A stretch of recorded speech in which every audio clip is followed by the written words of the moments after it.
Have you been wondering how to get leads for your freelancing business? Maybe you're just starting out and looking for that first client, or maybe you've been doing it for a while and you're just trying to grow your business to earn a better income. Getting more leads always goes through these three stages. First, you're invisible. Nobody knows about you. You pretty much don't exist in their mind. To get out of that stage, you have to become recognizable. This is where people notice you. They begin to know who you are. Ultimately, you want to get to that third stage, which is being desirable. This is where people want what you have to offer and they start reaching out to you. I've been doing this freelance business thing for 20 years. I've generated tons of leads, been able to earn millions of dollars of income from those leads. But when I first became a freelancer, I was stuck at that first stage. That first stage of just being invisible. I had no idea what it actually took to build a business. I knew I needed to get out of the invisible stage and get those leads, but I didn't know how to get them. So I started where a lot of people start. I decided I need a company name. I thought that would make me look legitimate. So I got out my yellow legal pad and I just started brainstorming, just started writing down a ton of names. I ended up filling that page, both front and back, 4 columns on each side with every single name I could think of. It took me days to do that. After that, I poured over those names and I finally chose what I thought would be a pretty cool name. Now, I knew at the time I couldn't legally just start using that name as my business name. So I went ahead and filed my DBA, my doing business as certificate. Had to go down to the county clerk's office and look through the records at that time to make sure no other company had that same name. And then I paid the fee and I filed it. I also know at the time it was a good idea to start separating my personal finances from my business finances. So I wanted to get a business bank account, but I found out you needed to get an EIN first. So went online, filed for my EIN, my employer identification number, went down to the bank, opened my business checking account. And I thought at that point, well, I have my name, I have my checking account, but I think I really need a logo. Now that would make me look really official. So I opened up my graphics program. I designed my logo. That took another several days. And once I had my logo, I said, you know what? I probably should really have a website. And since I was a developer, I got busy and I designed my own website. And that actually took more than a few days. Here it is. This was my first website 20 years ago. I'd done all the work, designed all the graphics, wrote all the code, wrote all the copy for the website. I was feeling really good about my website. And then I thought to myself, well, what if I'm in person with somebody? This is before the age of smartphones. I should have a business card. I should have something to hand out. So went back to my graphics program, opened it up, designed my business card, printed it out myself. Now I had my company name, my DBA, my logo, my website, my business cards, my bank account. I was official. I thought I had everything. I was ready to go. Guess how many clients I got through my website? 0. Guess how many clients I got from handing out all those business cards? Again, 0. Guess how many people were so captivated by my logo, they just couldn't wait to work with me? Also 0. Actually, the opposite happened. When I told people my company name, they always asked me to repeat it. And after I repeated it, they still didn't catch it. So then they said, could you spell that for me? I realized at the time that was not a good name choice for a company. And I remember sitting in my office at the time that I thought I'd really started my business. But the truth was, I didn't have a business. I was sitting there feeling honestly discouraged because I didn't have any leads. I didn't have any work. So I joined a couple business groups. One was the local chamber of commerce and one was a local professionals group. And I went to some meetups. I shook some hands, told people what I did, heard what they did, exchanged some business cards. But honestly, I was clueless about what I should actually even be doing at those meetups. Finally, I went to this local seminar. I think it was called something like Making Rain for Non-Rainmakers, something like that. And after the speaker finished with the seminar, he did a Q&A session. So I raised my hand, I stood up. I don't remember exactly what question I asked, but anyways, in response, he said, well, what do you do for companies? And I said, I develop web applications. At the time, I had already done a little bit of work as a W-2 employee. So I had a little bit of experience as a software developer. And when he asked me that question, I gave him the only answer I could. I said, well, I create web applications. And he said, well, that's what you do, but what do you actually do for them, for those companies? Not your technical skills, but what result do you achieve for them? That question broke my brain. I stumbled over my words for a few seconds. I literally couldn't come up with an answer to that question. So I ended up just sitting back down. Now, it would have been smart if I'd gone up to him afterwards and asked him for some help. Did I do that? No, I didn't. Well, why didn't I do that? I think I just felt at the time I was a freelancer. I was a solopreneur, whatever you wanted to call me. I was on my own and I needed to figure it out on my own. That was not the wisest choice I could have made. See, that real problem after the seminar was that I left more puzzled than enlightened. I wasn't really any closer to where I wanted to be than I was before the seminar. It would be another decade of stumbling through, trying to figure things out on my own before I actually reached out for help. You see, at that time, before I reached out for help, I was still invisible to my potential clients. And the only way to get out of being invisible, the only way to get to those people and companies I wanted to work with was to get to stage 2. Stage 2 is becoming recognizable. Now, that sounds obvious, right? But how do you do it? The real question is this: what do people think of when they think of you? When I graduated from law school, they told us to tell everyone we knew that I was graduating from law school and I was looking for a job as an attorney. Now, this is kind of the brute force method, I guess, but at its core, it really wasn't bad advice. They were essentially telling us that people need to associate our name, our face, in that case, my name, my face, with something. In this case, it was with looking for a legal job. Now, fast forward a couple of decades to today, you no longer have to walk around and physically tell everyone. Social media alone provides way more opportunities than you can actually physically take advantage of. There are endless ways for you to create this connection between your name and face and what you do, which is really the first step of branding. Your brand is not your company name. It's not your logo. It's not your website. It's not your color scheme. Branding is, what do people think about when they think about you? Got to have both parts. If they don't think of you, you don't have a brand. Also, if when they think of you, they don't really associate you with anything, you also don't have a brand. Nowadays, people talk about building a personal brand. What does that mean? That just means getting other people to know who you are and creating an association between you and something. Now, how do you do this? Well, when you first meet someone and they ask you what you do, what do you say? Usually people just respond with their job title. I'm a software developer. I'm a social media manager. I'm a data analyst. But if you stop there, you're missing out on the most powerful part, having a personal brand. You see, the real secret is that your personal brand is not just letting people know what you do, it's letting people know what you can do for them. Because that's really what people want to know anyways. Now, what I've found is that a lot of freelancers, they don't want to think about all this stuff. They just want the shortcut.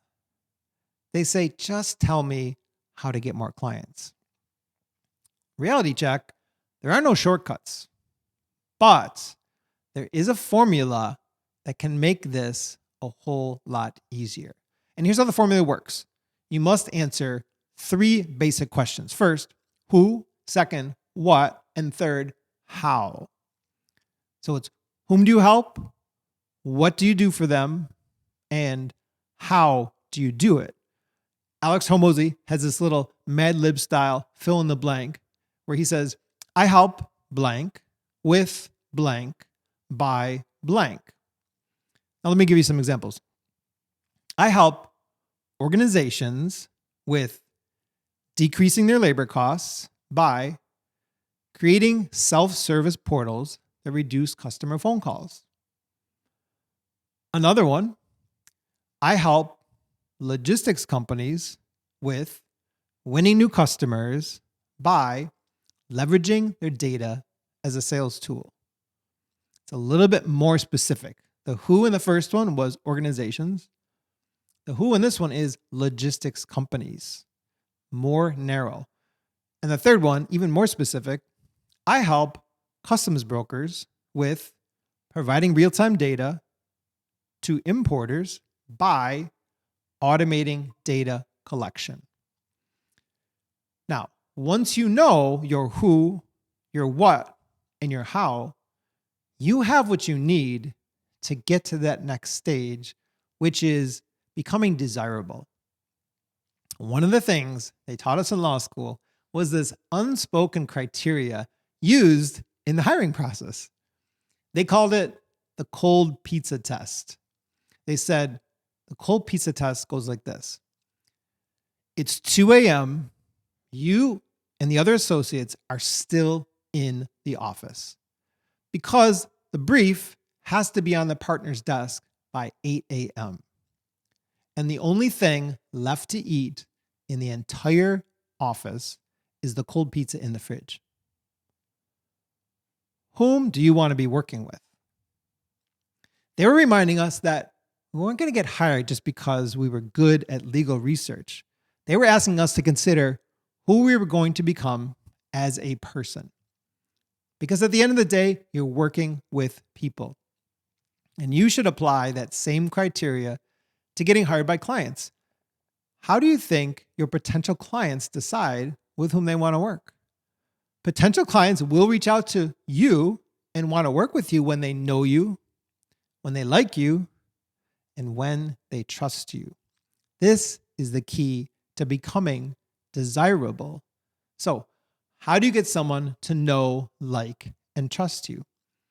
This is where your brand becomes most important. We already talked about what your brand is. It's what people think of you when they think of you. Another way to put that is this. It's what people say about you when you're not around, when you're not in the room. The powerful thing about having a brand is that it literally becomes a magnetic force. Like a magnet, it does one of two things. It draws people to you or it repels people away from you. It all depends on how you build your brand. And the way you build your brand is by 3 strands. Number 1, the concepts you make clear. This is what you think, what you say, how you say it. For example, if you communicate things that truly help people, they're going to keep coming back to you. Second strand is this, the values you hold dear. By the choices you make, these are the actions you take. These are what you stand for. For example, if you're a generous person who gives a lot, people will naturally want to give back. And the third strand is the way you appear. Some people might say your vibe attracts your tribe. If you show up professionally, for example, you will attract people who are professionals. Now, how do you let people know about your brand? How do you actually communicate it? Ultimately, how do you get people to know, like, and trust you? Well, here's some practicals. Gary Vaynerchuk talks about 3 different ways you can communicate your brand. Video, audio, and written. And I'm going to add a 4th to that. IRL.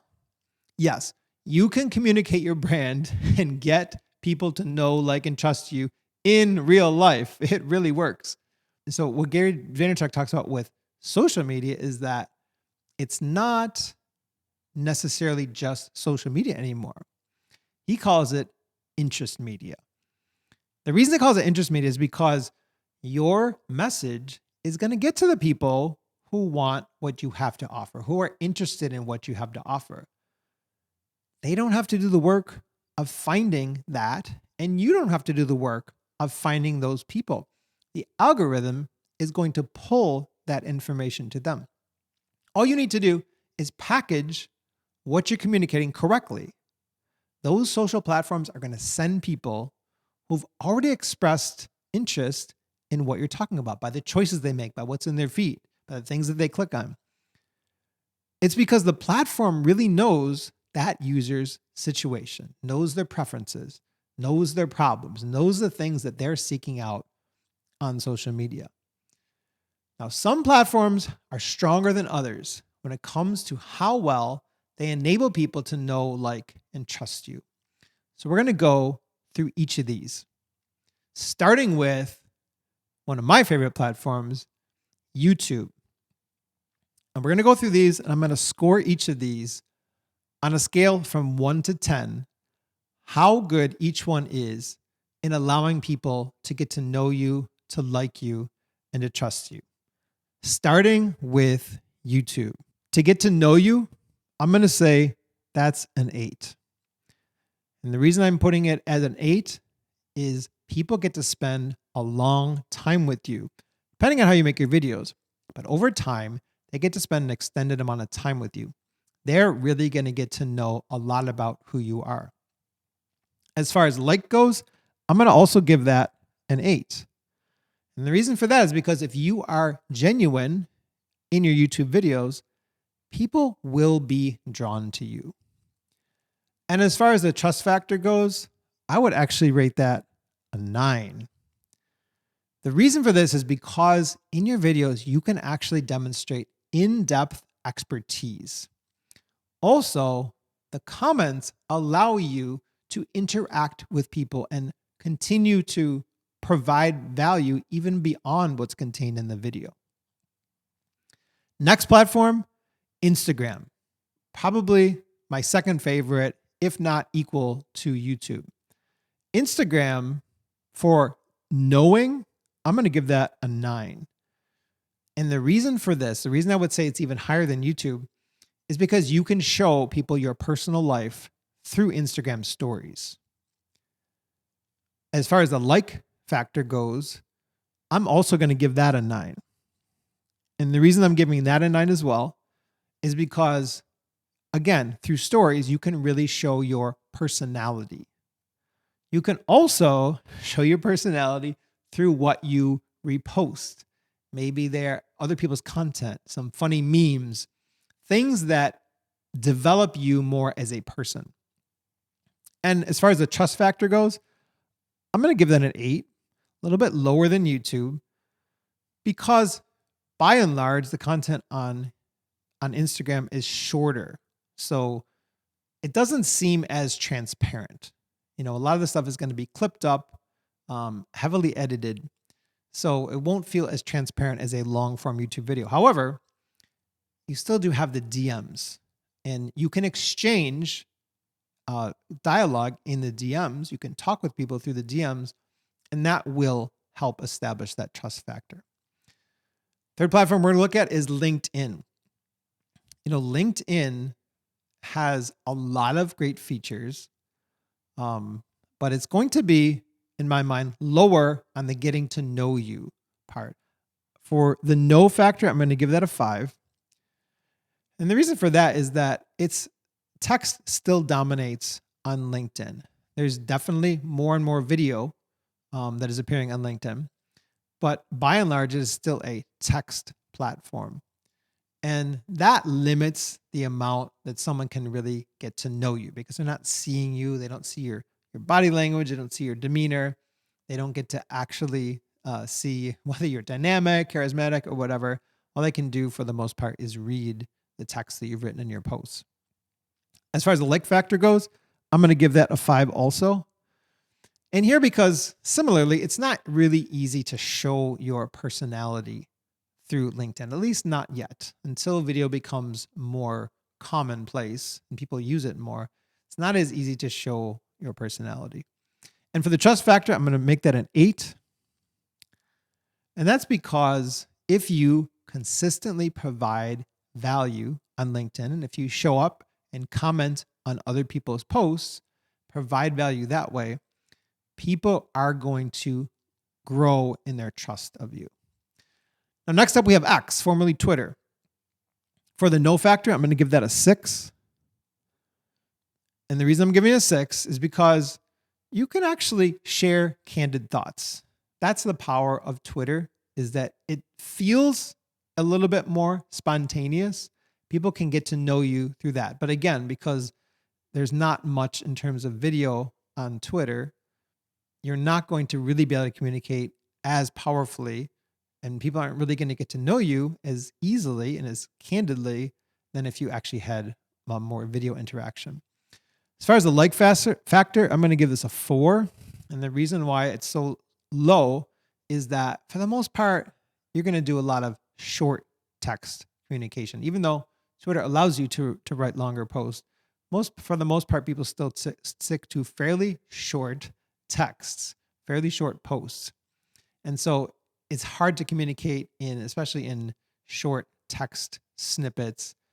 It's hard for people to really get to like you or experience your personality that way. And then as far as the trust factor goes, I'm going to give that a 7. And this is because it's fairly high because you can interact a lot on X. You can respond to other people's posts. You can provide a lot of value that way in addition to your own posts. Next up, Facebook. This is going to be very similar to Instagram for getting people to know you. I'm going to give that a 9, primarily because, again, you can show your personal life through Facebook stories. As far as a like factor, similarly, I'm going to give that a 9. And this is because you can really show your personality through stories and also, again, through depending on what you choose to repost. And as far as the trust factor goes, I'm going to give this a 7. This is really less professional than, for example, Instagram. That's how I see it anyways. I feel like Instagram content tends to be a little bit more professional than what you find on Facebook. So I'm going to give that just a 7 in terms of getting people as far as the platform enabling people to trust you through it. Now, TikTok, this depends a lot on how you use it. But for the no factor, I'm going to say a 7. Depending on the content you produce, a little bit lower than some of the others because, again, it's a lot of short, clipped up video snippets that I think just by the nature of the fact that things are edited, people are going to feel like they maybe don't get to know you as well, who you really are. But again, it depends on how you produce your content. As far as the like factor goes, I'm going to give that a solid 9. And that's because if you really think about how a lot of these influencers came up, they came up through posting on TikTok and getting people to like them and growing their audiences. As far as the trust factor goes, again, it depends on how you use it, but I'm going to say that's a 7. Primarily, again, because you don't really know the person as well. And maybe because the content tends to be, obviously you can do some longer form stuff on TikTok now, but by and large, the format still tends to be short. And so what you can communicate in that short time and what people are going to receive on the other end when they're watching you is going to be fairly short and take much longer time to actually build trust. Now, another format, maybe not considered social media, but still incredibly powerful, is podcasting. Podcasting, as far as the no factor, I'm going to give that a 9. And the reason for the 9, that's a really ugly looking 9. The reason for the 9 is that podcasts tend to be very long form, very deep dive. This is allowing people a lot of time to get to know you. Similarly with the like factor, I'm going to give that a 9 as well. And that's because podcasts tend to be a little bit more informal, a little bit more conversational, and that can reveal a lot about your personality, maybe some of your quirks that might actually attract people. And then in terms of the trust factor, I'm going to give that a 9 as well. And again, that's because people are going to get to spend a lot of time with you. You can provide a lot of value in that longer format of podcasts, and that's going to really increase the trust factor. Other ways to communicate would be, first one that I would highlight would be email. Now, email, again, being primarily a written platform, written form of communication, I'm only going to give that a 4 for knowing you, especially since emails tend not to be that long for the most part. It's just difficult to get someone to really know you when you're just writing words, especially when all those words have been edited. There's no real spontaneity like you might see through video. As far as the like factor, I'm also going to give that a 4. And the reason for this is you really are limited. You're limited at expressing your personality through just the written word. There's a way to do it if you're a really good writer, but it's only going to go so far in terms of people who are reading your content. And then the trust factor with email, I can be pretty high. I'm going to give it an 8. That's because you can really provide a lot of value, especially if you do that. Plus, you're consistent in delivering that value. That can really build a relationship with your reader and really help them to build that trust in you. Now, websites. Websites are going to be, in my mind, pretty low across the board. First of all, I'm going to give it only a 2 for the no factor, really because, again, copy, email copy has limits, but on a website, even more so. How well are people going to actually get to know who you are through the heavily edited and likely salesy copy that's on your website? Maybe on your about page, if you have a website that has an about page, maybe you can share a little bit about who you are, but it's going to be very limited in terms of how well it can communicate that with your the viewer of your website. As far as the like factor goes, I'm going to give that a 2 as well. Again, because it's really difficult to make connections. Very difficult to see what your personality is through how you've written a website, unless you got super creative with your website, which it would take a lot of time to be able to pull off correctly. And as far as the trust factor goes, I'm going to give that a 5. And the reason for this is that if you provide a ton of value on your website, whether or not it's salesy, if you provide a ton of value on your website, you can really start to build trust with the people who are viewing your website. Another one is publishing an article. This is going to have similar limitations to any of the other written formats we've talked about. I'm going to give it a 2 for allowing people to really get to know who you are. Maybe through your writing style, maybe you can communicate some things that would sort of start to build that bond, but overall it's going to be pretty low. Same thing with liking you. I'm going to give that a 2 as well. Maybe again, if you can really write with some personality, but you're going to have to be a phenomenal writer to be able to pull that off. And I think it's overall, for most people, it's not going to be that effective.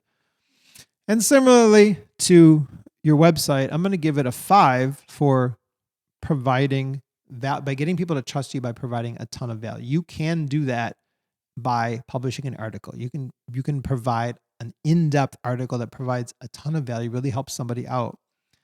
And through reading some of your articles, people can start to trust you, at least trust you professionally. Now, the next one is going to be ads.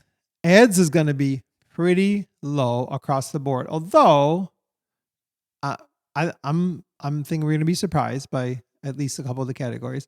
So the first category, the no factor, I think it's going to be very low. Not only are ads clearly heavily edited for their presentation, but also they're salesy. So you're really not going to be focused in an ad on helping people get to know you. However, they may get to like you. I'm going to give that a 3 for the like factor if the ad is creative or it's funny. You can think of some of your favorite brands. You may like them, maybe even if you don't use them. You may actually like them just because maybe a funny Super Bowl commercial that you've seen. I know that I have my favorites.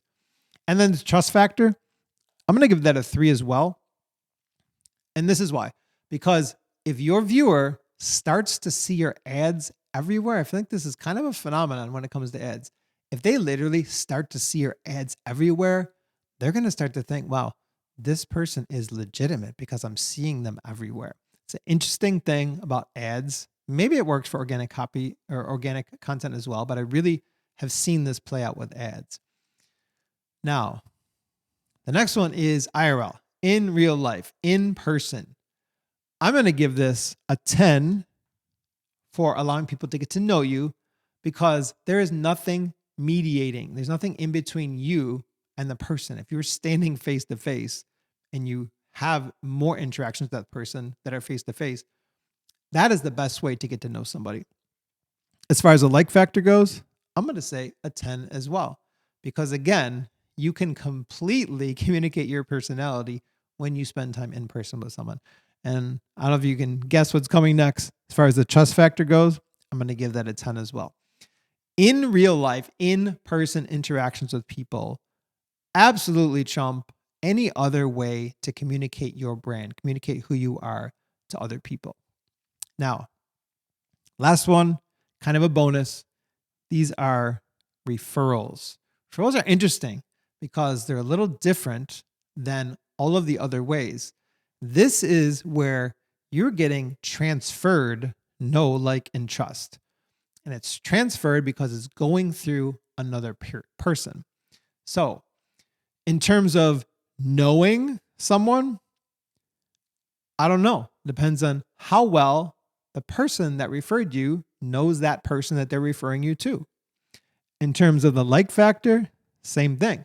All depends on what the relationship is between the person referring you and the person who's getting that referral.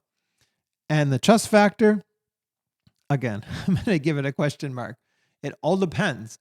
But this can be, especially if that relationship between the person referring you and the person receiving the referral, if they have a strong relationship, this can be one of the best and quickest ways to communicate your brand, communicate what you have to offer, communicate who you are to someone else, because you're getting this referred trust based on, the other person's relationship. If you're looking for help in starting or growing your freelancing business, there's a link in the description. You can click it, fill out a form, and I would love to hear what are the things that you're struggling with in starting or growing your freelance business. And if it makes sense, maybe we can jump on a phone call or a Zoom call and see if there might be an opportunity to work together. Thank you so much for watching or listening, and I'll see you in the next video.